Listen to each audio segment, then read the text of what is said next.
क्या आप जानते हैं, पूरे 14 साल के वनवास में लक्ष्मण ने एक सेकंड भी नींद नहीं ली।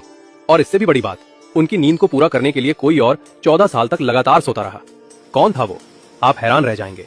वनवास की पहली रात थी।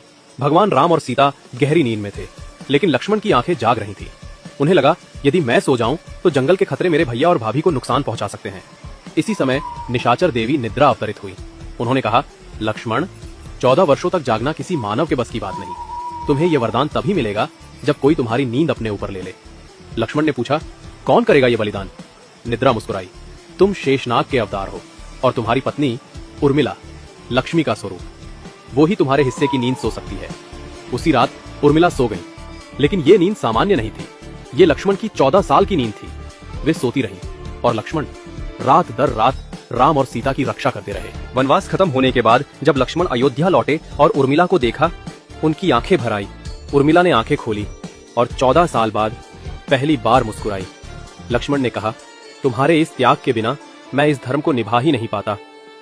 लोग राम सीता के प्रेम को याद रखते हैं, लेकिन बहुत कम लोग जानते हैं कि अयोध्या की सबसे महान प्रेम कहानी लक्ष्मण और उर्मिला की है, जहां एक ने 14 साल तक नींद त्याग दी और दूसरी ने 14 साल सिर्फ अपने पति के धर्म का साथ देने के लिए सोती रहीं।